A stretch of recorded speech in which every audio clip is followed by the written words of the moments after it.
Olá meninas, mais uma aula e hoje nós vamos falar sobre direitos sexuais e reprodutivos. Quem traz este tema é a socióloga Dulce Xavier. Deixe seus comentários, suas curtidas e aproveitem a aula.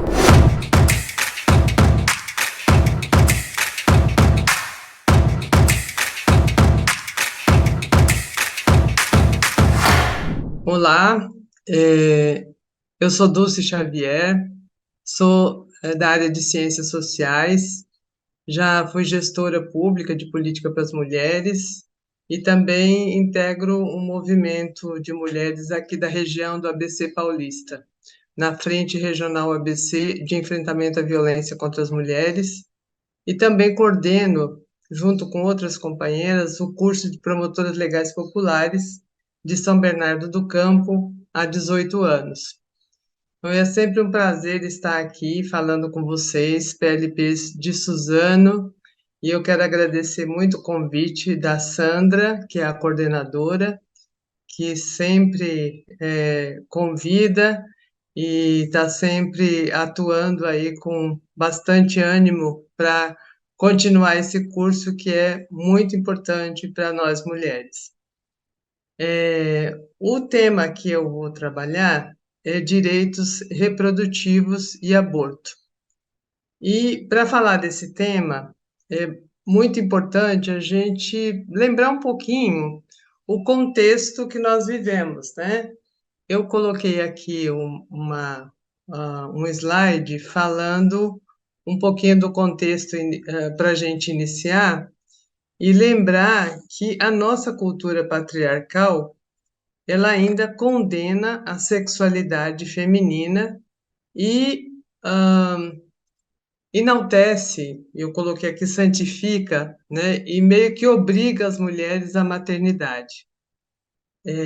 As mulheres lutaram e lutam muito pelo respeito ao direito de escolher como quer viver sua sexualidade e se querem ou não reproduzir.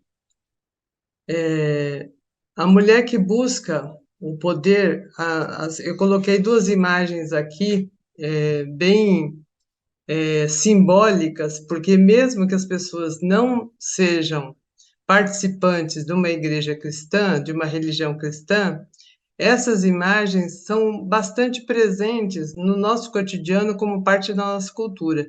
A imagem da Eva e a imagem de Maria.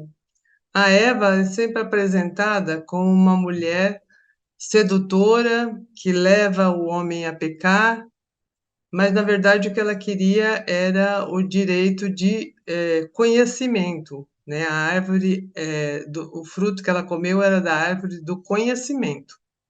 Ela queria ter o direito ao conhecimento para poder decidir o que era, o que era certo e o que era errado, né? E aí ela é condenada como uma mulher má, uma mulher que leva ao pecado e tal. Por outro lado, o outro estereótipo, o outro modelo de mulher é a Maria, que tem um filho, tem uma criança, né, dá à luz sem ter tido uma relação sexual. Então, assim, como é que uma mulher que é virgem engravida? Do ponto de vista biológico, isso é impossível, né? Mas é apresentada como um modelo de mulher, né? De castidade, que se coloca a serviço, que é mãe, né? E que não questiona muito é, a, a sua condição. Então, a gente tem esses dois modelos e, infelizmente, a nossa cultura continua agindo muito a partir dessa ideia de que a mulher que tem liberdade, a mulher que exerce a sua sexualidade é uma mulher perigosa, né? O ideal da mulher era ser mãe. E é nesse contexto, né? É nessa cultura que a gente vai falar de direitos sexuais, direitos reprodutivos. Marília, pode passar, por favor?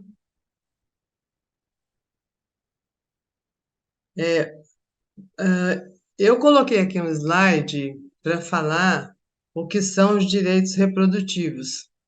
Esses direitos reprodutivos aparecem pela primeira vez em documentos internacionais em 94, quando aconteceu uma conferência da ONU para tratar de população e desenvolvimento. Diante dessa cultura, desse contexto dessa cultura que quer obrigar as mulheres a serem mães e que muitos países, né, começaram na década de 60 a distribuir pílulas anticoncepcionais para os países pobres com o discurso de que deveria incidir sobre esses países pobres para diminuir o número de pessoas pobres no mundo. Ao invés de ter uma política de distribuição de renda, a opção dos países ricos foi de distribuir pílula anticoncepcional, que naquela época não tinha testes ainda suficientes, e eles distribuíam essas pílulas anticoncepcionais para os países pobres, com a população grande em situação de pobreza, e realizaram muitas laqueaduras sem as mulheres saberem, né? Como uma forma de controlar o aumento da pobreza, do número de pessoas pobres no mundo. E aí as mulheres que já estavam as mulheres lutam há muitos anos, há muitos séculos, né? E nessa época o movimento feminista estava bastante ativo e começou a denunciar essa prática de imposição de controle de natalidade. Era esse o termo que era usado, a imposição do controle de natalidade. E mulheres de mais de 150 países vão para essa conferência da ONU no Cairo, e elas lá colocam a questão, exigem o direito das pessoas decidirem sobre o número de filhos. Não era contra a pílula anticoncepcional que estava surgindo, mas era contra a imposição, né, de as pessoas serem obrigadas a controlar o número de filhos. E então elas colocam nesse documento da ONU o direito que a questão da reprodução deve ser um direito de todos os casais e indivíduos de decidir livre e responsavelmente sobre o número de filhos, o espaçamento dos nascimentos e o intervalo entre esses. E dispor de informações e de meios para isso, né? Então, para controlar o número de nascimentos, as pessoas precisam de informação e de métodos para isso, né? E o direito de ter uma saúde sexual e reprodutiva e que os estados fossem responsáveis por isso. E também o direito de tomar decisões relativas à reprodução sem sofrer discriminação, coação ou violência. Eu coloquei aqui o nome da Miriam Ventura, que ela tem um livro especial, específico, né, sobre essa questão dos direitos reprodutivos no Brasil. Pode passar, por favor? E as companheiras do movimento de mulheres negras têm usado, e é importante a gente começar a usar, o termo justiça reprodutiva, junto com direitos reprodutivos.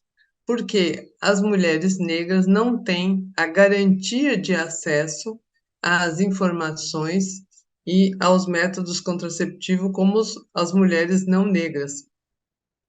As mulheres negras têm sempre uma condição de vulnerabilidade maior pela dupla discriminação e opressão que sofrem. E elas têm muito mais dificuldade de ter acesso. Então, elas ah, ah, chamam a atenção, colocam esse conceito de justiça reprodutiva, e é muito importante que a gente incorpore e passe a usar esse termo, não só usar o termo, mas colocar nas nossas discussões de políticas públicas para a garantia dos direitos reprodutivos esse recorte da questão racial, colocando a preocupação de ter políticas também que façam, que ajude com que as mulheres negras tenham acesso às informações e às mesmas condições de todas as mulheres. A gente sabe que as mulheres negras são maioria entre as que morrem de mortalidade materna, as mulheres negras são maioria entre as que morrem pelo feminicídio. Então, assim, são várias vulnerabilidades e várias condições que precisam se tornar se tornar temas para as políticas públicas para a gente conseguir fazer com que as mulheres negras tenham os mesmos acessos. Pode passar, por favor. É, e aí, falar em direitos reprodutivos, a gente precisa falar em respeito ao direito de escolha, né? Que esse é o fundamento dos direitos reprodutivos, né? A reprodução, ela deve ser um, um, reconhecida como parte dos direitos humanos, né? Elas são parte, a sexualidade e a reprodução são parte dos direitos humanos, e a maternidade deve ser por escolha e não como uma obrigação imposta contra a vontade da mulher. Até a gente ter a lei do planejamento familiar, né? Até a década de 90, as mulheres tinham muita dificuldade, as mulheres que usam a saúde pública, as mulheres pobres, tinham dificuldade de ter acesso a métodos contraceptivos. Então, tinha um número de filhos que ah, algumas até usavam o termo, eu tive quanto Deus mandou, né? O quanto ela engravidou, ela teve filhos e não tinha meios de fazer esse planejamento. Depois da participação do Brasil nesse encontro do Cairo, o Brasil, em 96, sancionou a Lei do Planejamento Familiar, que funciona até hoje, né? Essa lei coloca que deve ser garantido o acesso às informações e aos meios para uma prática planejada da reprodução. A gente chama de planejamento familiar e tem algumas pessoas da área que já chamam de planejamento reprodutivo, né? E faz parte da obrigação do Estado, além de oferecer informação, oferecer o acesso a todos os métodos contraceptivos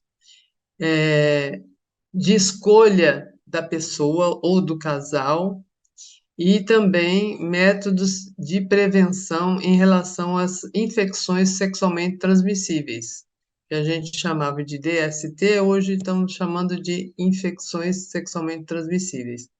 Isso é muito importante, porque sem essas condições, as pessoas vão estar expostas à gravidez indesejada e também a questão das doenças sexualmente transmissíveis, que elas podem ser evitadas, né? O planejamento familiar, todo mundo conhece, né? Mas há alguns limites no oferecimento de alguns métodos, né? Principalmente porque a rede de saúde pública tem sido terceirizada, né? O serviço público de saúde está sendo oferecido por organizações sociais que fazem isso em nome do SUS.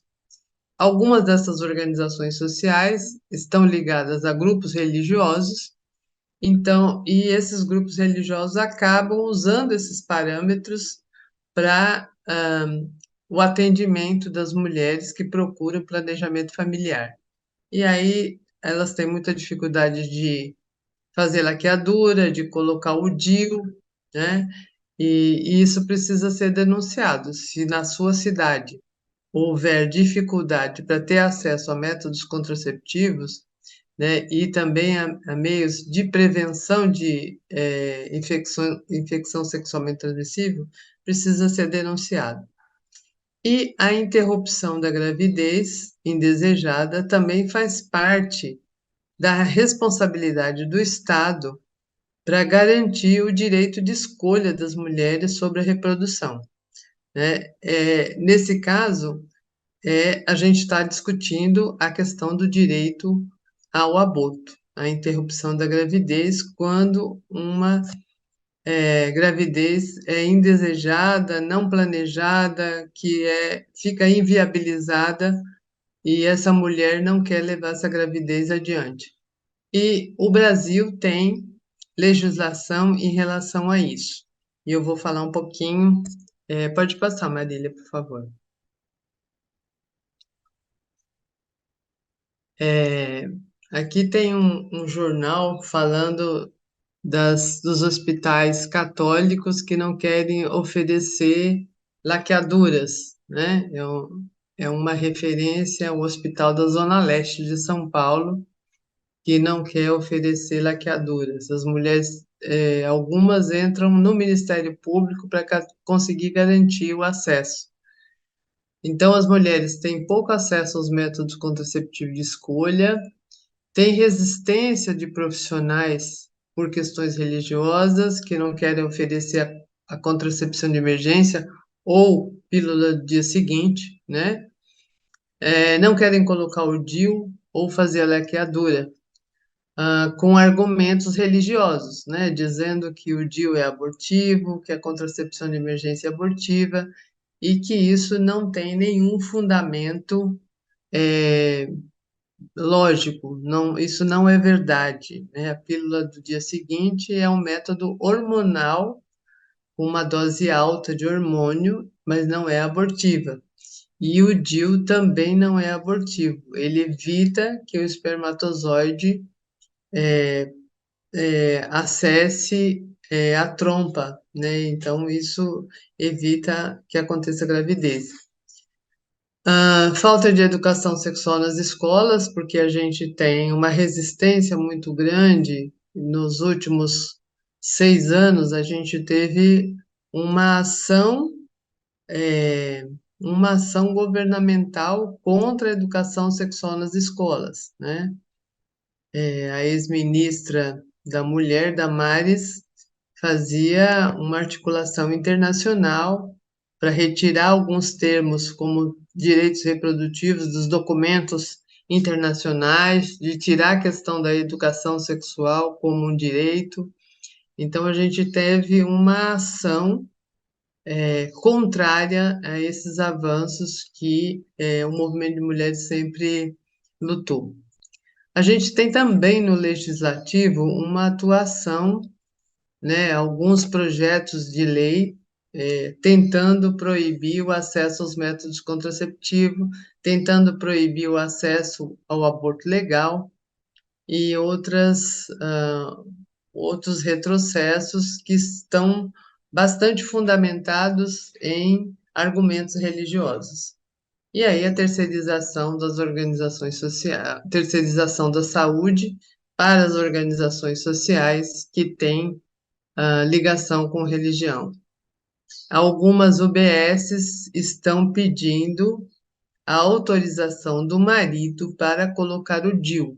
Isso é completamente ilegal, completamente errado.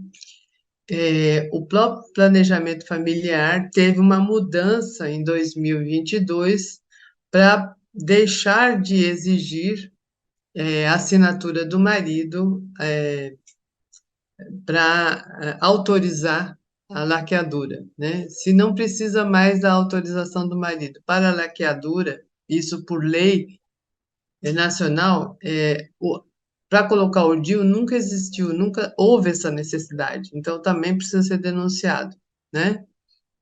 E aí, diante dessas dificuldades de informação, de acesso, muitas gravidezes são indesejadas. Acontecem muitas gravidezes indesejadas e algumas delas vão se tornar tentativa de aborto, né? E essas tentativas serão de forma insegura, porque são criminalizadas e muitas mulheres morrem em decorrência disso.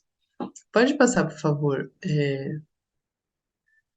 O que a gente tem de leis e direitos sobre aborto no Brasil? O aborto no Brasil, em geral, todos os casos é tratado como crime no Código Penal de 1940. e não são punidos no Código Penal dois casos, que é quando a gravidez coloca a vida da mulher em risco ou quando a gravidez é decorrente de violência sexual. Nesses dois casos já está previsto desde 1940. O terceiro caso de permissão é o caso da anencefalia, quando tem um diagnóstico de anencefalia, é possível interromper essa gravidez. Apesar de estar no Código Penal de 1940, o direito só se transformou em política pública em 1999. 59 anos depois é que o Ministério da Saúde começou a atender as mulheres que sofrem violência sexual ou que têm a vida colocada em risco por conta da gravidez, né? Então, para a gente perceber a morosidade, a demora ou a dificuldade que é colocar em prática uma questão que está prevista por lei quando esse direito diz respeito à liberdade de escolha das mulheres, né? Então, isso é muito importante a gente atentar. 59 anos depois, para colocar em prática uma lei que já existia. Pode passar, por favor. Então, como é que se dão os casos de atendimento à interrupção da gravidez que não são punidos por lei? No caso da violência sexual, as mulheres precisam procurar um hospital ou pronto-socorro para ter um atendimento emergencial, que é um atendimento preventivo, inclusive, de uma gravidez indesejada. Então, até 72 horas, quando uma mulher sofre uma violência sexual, ela deve procurar um hospital para receber um coquetel preventivo de HIV e outras infecções sexualmente transmissíveis e a contracepção de emergência ou pílula do dia seguinte, para evitar uma gravidez em decorrência daquele contato sexual via violência, né?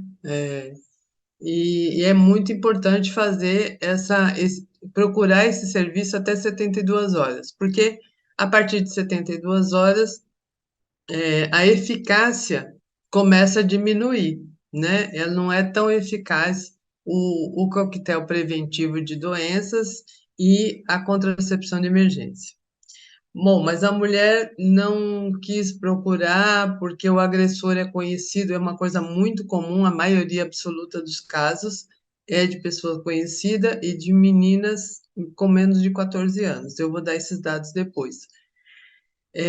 Se essa mulher ou essa adolescente engravidou da violência sexual e não conseguiu ir no hospital, e ela quer interromper a gravidez, ela precisa procurar um serviço de aborto legal e ser atendida por uma equipe multidisciplinar que vai fazer os exames, que vai fazer entrevista.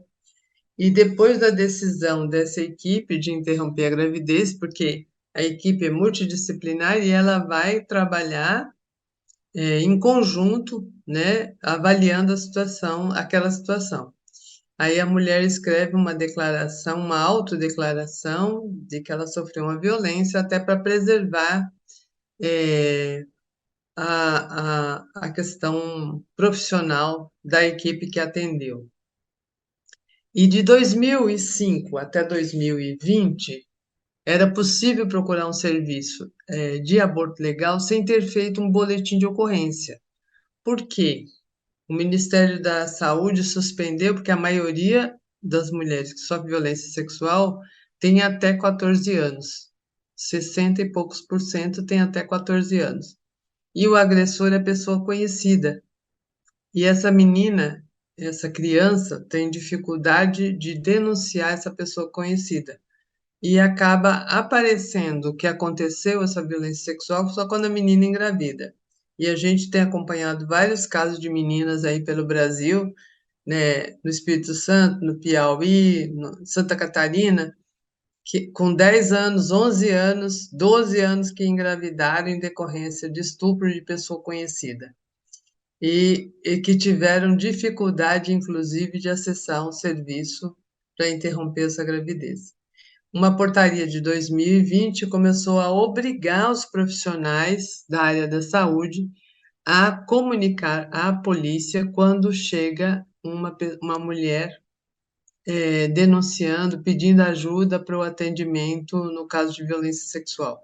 Isso significa que a pessoa vai ser exposta e não foi perguntado a ela se ela quer fazer isso ou não, né? É importante que faça, todo crime, toda violência deve ser denunciada, mas deve ser antes oferecido a essa pessoa as condições de segurança, né? Para ela fazer uma denúncia e, de fato, ter apoio para isso.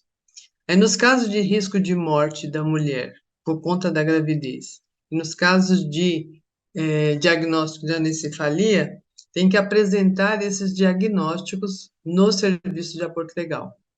Então, a gente tem alguns serviços pelo Brasil, mas o número é completamente insuficiente ainda, né? Então, sobre os números do aborto legal no Brasil. Então, a gente tem, em 2021, um número de 1.997 abortos realizados, né, abortos permitidos por lei, em todos os hospitais do sistema de saúde. E aí estão somados 3 casos que são permitidos na lei, relativa à violência sexual, risco de morte da mulher e anencefalia. Eu coloquei aí também o link dessa notícia, que é do G1. Mas a gente avalia que a demanda deve ser bem maior em relação, por exemplo, à questão da gravidez decorrente de estupro, considerando que em 2022 o número de estupro de mulheres foi de 74.930, quase 75 mil, segundo o Anuário Brasileiro de Segurança Pública. Desse total, 61% é de meninas com menos de 13 anos, um número de 46 mil meninas que registraram boletins de ocorrência, porque os dados do Anuário Brasileiro de Segurança Pública são de registros de ocorrência. Significa que pode ter muito mais sem ter sido denunciado, né? Com 46 mil casos de violência sexual só de meninas com menos de 13 anos, a gente imagina que o número de gravidez decorrente de estupro deve ser bem maior. Meninas e mulheres, né, são 46 mil, mas o total é de quase 75 mil. Então, a necessidade de serviços de aborto legal e a necessidade do atendimento dessas mulheres é muito maior do que do que os números apresentam, até porque a gente tem visto nos meios de comunicação a dificuldade que as mulheres têm em acessar esse serviço que está previsto desde 1940. Pode passar, por favor.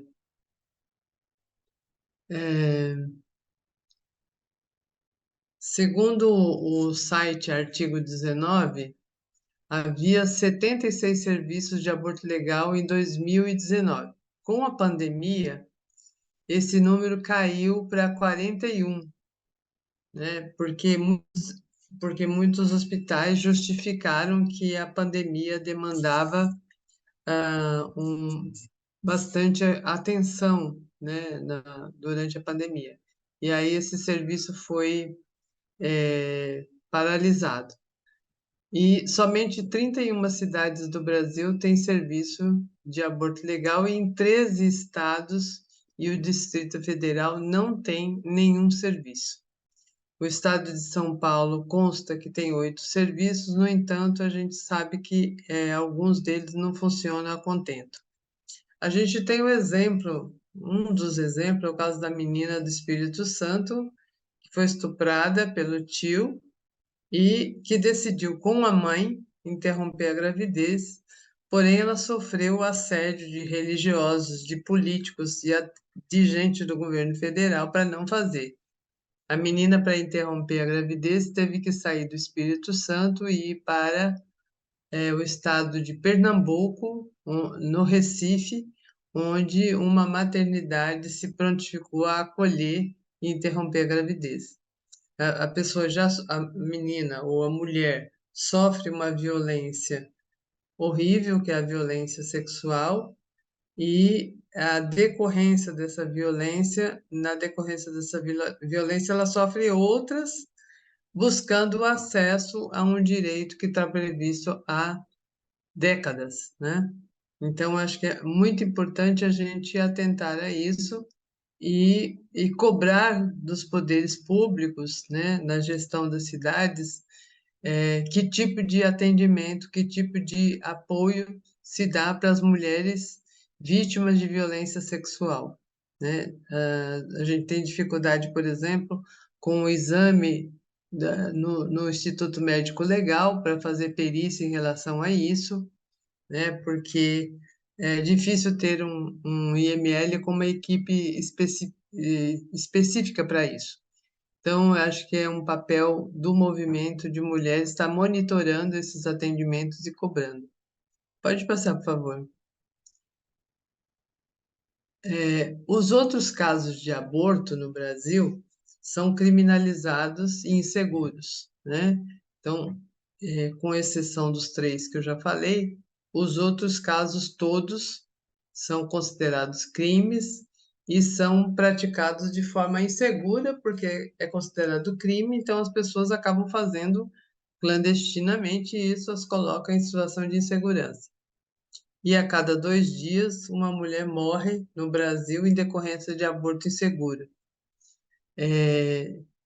Os números aproximados, né, porque a gente nunca tem uma estatística, como eles são criminalizados, as pessoas não falam se fizeram ou não. Mas o SUS faz uma conta, o SUS faz uma perspectiva de número de abortos no Brasil a partir do número de atendimentos de mulheres para tratar sequela de aborto nos hospitais públicos. Então, o SUS recebe por ano, no ano de 2020, recebeu quase 81 mil mulheres para tratar sequelas de aborto. Então, chega no hospital com hemorragia ou com infecção e precisa ser internada para poder finalizar esse procedimento e cuidar da saúde dessa mulher que começou um processo de abortamento fora do hospital de maneira insegura. O SUS fala que a cada hora tem 10 mulheres que provocam aborto, né, que procuram um hospital para tratar do aborto provocado. Dá uma média de 323 mil por ano, porque o SUS faz uma conta de multiplicar o número de atendimentos por 4, porque a avaliação que a cada 4 abortos provocados, uma mulher procura o SUS. Então, eles fazem uma perspectiva de multiplicar por 4. Isso dá uma média considerando os 81 mil, dá uma média de 320 mulheres, 320 mil mulheres que interromperam a gravidez de forma insegura em 2020. Em 2019, esse número foi aproximado de 358. Os dados oficiais mostram que a cada 2 dias uma mulher morre em decorrência do aborto inseguro e sem assistência nenhuma pelo fato do aborto ser criminalizado. E a gente sabe, né, que o número pode ser maior porque o aborto é feito de forma clandestina. E as mulheres que morrem pela essa condição insegura são mulheres jovens, mulheres negras e pobres, porque as mulheres que têm dinheiro acabam acessando clínicas que não colocam a sua vida em risco, né? E também tem mais informações de como fazer isso. Quem acaba morrendo são as mulheres pobres e sem informação. Pode passar, por favor? E uma discussão que o movimento de mulheres faz é que a gente precisa superar essa discussão de ser contra ou a favor do aborto, né? Não adianta a gente se manifestar dessa forma. Ah, eu sou contra. Ok, mas tem mulheres que continuam fazendo, né? Independente de alguém ser contra ou não, a realidade da vida das mulheres acabam as colocando numa situação que elas entendem que essa é a melhor solução, né? Interromper uma gestação de uma gravidez que ela não vai dar conta de levar até o fim e não vai ter condições de criar aquela criança. É importante a gente entender, né, que é possível uma mulher tomar essa decisão, reconhecendo que as mulheres têm muita dificuldade de ter acesso a métodos contraceptivos, né, que elas escolhem. Muitas mulheres têm parceiros que não aceitam o uso de métodos anticoncepcionais, que não querem usar camisinha e sofrem violência, violência sexual, né, dentro do casamento, né? Quem nunca ouviu falar de situações de forçar o sexo dentro de uma relação, uma relação como casamento, né, de sexo forçado, isso é violência sexual. Sexo forçado dentro do casamento, o nome é violência sexual. E dessas situações pode ter gravidez e essa mulher saber que a situação da relação que ela tem com aquele homem não vai ser possível ela criar mais um filho, né? As mulheres são demitidas do mercado de trabalho quando têm filhos. Então, é toda uma situação de vulnerabilidade das mulheres em relação à maternidade, apesar da maternidade ser falada como uma coisa muito bonita, muito importante, que realiza as mulheres, mas na prática, as mulheres pagam um preço alto.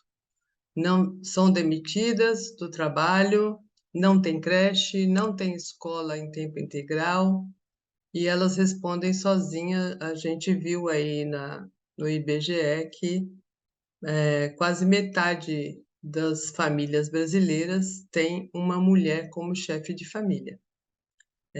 Isso tem um peso muito grande, né, para as mulheres. Então, é importante a gente entender o contexto em que algumas mulheres tomam essa decisão e que acabam colocando a sua vida em risco pelo fato de ter que fazer isso de forma clandestina, porque é criminalizado, né?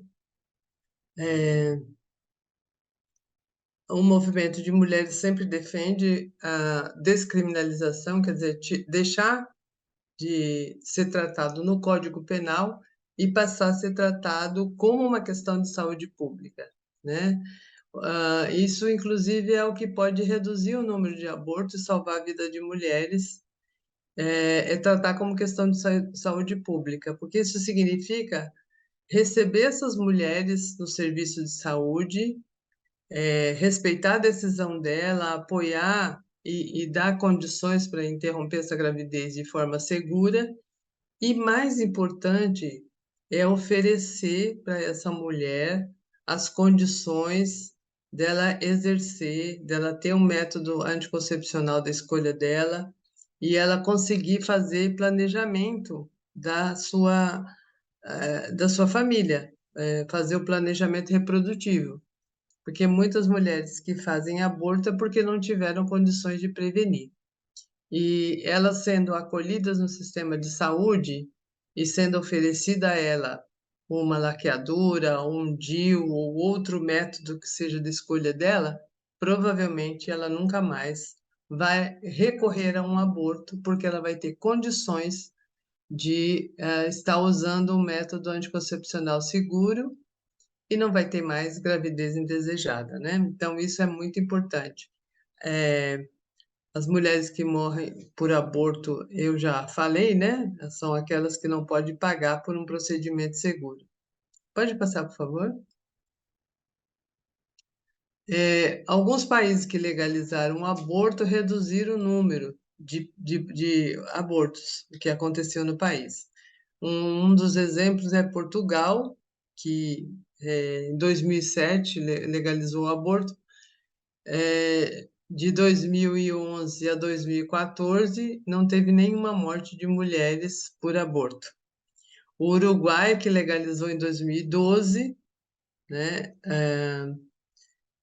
de 25 mortes de mulheres de 2001 até 2005, caiu para 3 mortes de mulheres entre 2013 e 2016, sendo que essas 3 não realizaram aborto na rede pública. Então, assim, reduz bastante, porque ao chegar no sistema de saúde, essa mulher começa a ter uma prática preventiva e não mais recorrer ao aborto. A Argentina legalizou em 2020, a Colômbia e o Chile descriminalizaram, mas não regulamentaram o atendimento no sistema de saúde pública. Então, é por isso que é importante a legalização, porque além de tirar do âmbito do tratamento como crime, regulamenta o atendimento na saúde pública. Pode passar, por favor? Alguns retrocessos, avanços e retrocessos no Brasil, né? Então, apesar da gente ter uma pessoa como a médica que criou um serviço de abortamento legal por telemedicina na Universidade de Uberlândia, ela preocupada durante a pandemia, que as mulheres não podiam acessar os serviços, ela criou um serviço de atendimento por telemedicina, onde ela conversava com as mulheres que procuravam. No entanto, essa moça está sendo perseguida até hoje, né, de 2020 até hoje, pela Procuradoria Regional dos Direitos do Cidadão de Minas Gerais, e entrou com uma ação civil no Ministério Público para impedir a propagação do serviço. Então, assim, a gente tem iniciativas de pessoas que querem ajudar, mas, por outro lado, esse contexto cultural de entender né, que uma parte da população acha que as mulheres são obrigadas a ser mãe mesmo quando essa gravidez não foi uma escolha dela, no caso da violência sexual, né? Pode passar, por favor. E a gente tem uma outra oportunidade aí, no Superior Tribunal Federal, e as mulheres brasileiras continuam se organizando e lutando para garantir essa questão dos direitos reprodutivos e do aborto legal e seguro.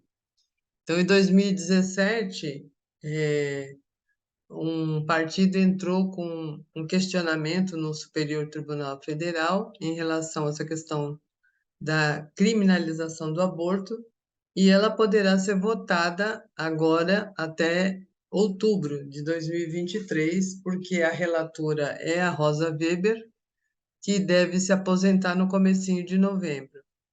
Então, a gente tem uma frente nacional contra a criminalização das mulheres e pela legalização do aborto que está se mobilizando aí para apoiar essa descriminalização do aborto, entendendo que é importante também, além de tirar do Código Penal, fazer o atendimento seguro e gratuito das mulheres. Pode passar, por favor? É muito importante a gente pensar em agir nessa cultura que a gente tem, né? De vencer resistência, essas resistências tanto de gestores, de políticos, né? Que fazem leis aí, como querem fazer leis aí para impedir o acesso das mulheres aos direitos reprodutivos, né? E reduzir o número de abortos. A gente precisa muito de cobrar a questão do cumprimento da norma técnica para a ampliação do serviço de aborto legal, que é o atendimento daqueles 3 casos que já estavam previstos por lei, né? Que a gente tem muita dificuldade ainda. o oferecimento e acesso fácil a todos os métodos contraceptivos de escolha das pessoas, homens e mulheres, né? Então, a questão da vasectomia e a laqueadura, que é a opção de muita gente, as pessoas têm algumas dificuldades na rede pública. E isso precisa ter uma política para destravar esse acesso, né? Porque as pessoas precisam chegar no serviço de saúde e conseguir ter um atendimento mais rápido, porque o planejamento familiar às vezes acontece reuniões de discussão com profissionais para fazer o planejamento familiar durante o horário comercial, de segunda a sexta, onde a maioria das pessoas está trabalhando, né? Isso dificulta muito o acesso das pessoas aos métodos de escolha do casal, da pessoa, né? E a gente também precisa cobrar a garantia de políticas públicas baseadas em evidências científicas e nas leis e normatizações, e não em doutrinas religiosas. Isso é muito sério, o que está acontecendo no Brasil, porque a gente vê em alguns lugares profissionais usarem argumentos religiosos na hora de oferecer um serviço público, né? Então, como tem muito serviço público que está passando para mãos, está sendo terceirizado, e esses serviços são executados por pessoas ligadas a grupos religiosos, isso é muito grave, porque nós temos leis, temos normas técnicas, temos evidências científicas, e não podemos ficar à mercê de grupos religiosos. Um exemplo disso foi a vacinação do HPV, o papiloma vírus humano, que é responsável pela maioria dos casos de câncer de colo de útero e que já havia vacina em outros países, e o Brasil começou a vacinar as meninas em 2014, as meninas a partir de 11 anos. E houve uma campanha na internet contra essa vacinação, dizendo que as meninas iam começar a transar porque estavam recebendo a vacina.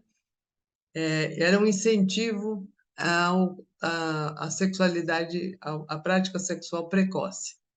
Então, isso baseado em argumentos religiosos, em fundamento religioso, né? Uma vacina importantíssima que pode reduzir drasticamente o número de incidência de câncer de colo de útero, sendo questionada por argumentos religiosos. Então, isso é uma coisa que nós precisamos, nós, promotores legais populares, precisamos estar muito atentas e,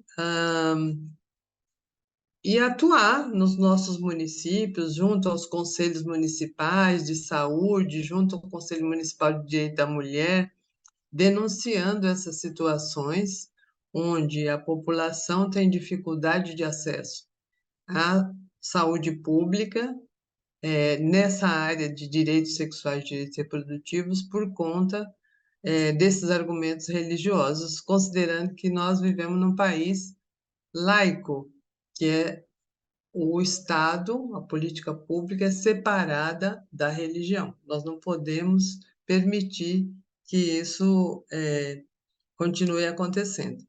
E eu coloquei uma frase aqui para encerrar: as mulheres decidem, a sociedade respeita e o Estado garante. Esse é uma frase do movimento de mulheres na América Latina em relação à questão dos direitos reprodutivos. Pode passar, por favor? Eu coloquei algumas referências aqui, o portal Catarinas, né, que é do Sul e tem bastante informações sobre a questão de justiça reprodutiva, Católicas pelo Direito de Decidir, e a Frente Nacional pela Legalização do Aborto. Então, se vocês tiverem interesse, vocês poderão também acessar esses sites e ler um pouco mais sobre o tema. Mas eu agradeço muito a atenção de vocês e me coloco à disposição também, se houver alguma questão. A Sandra tem os meus contatos, se alguém quiser alguma questão, ou algum subsídio, algum material para ler, podem entrar em contato e ficar à vontade. Eu agradeço a atenção e desejo um ótimo curso para vocês todas.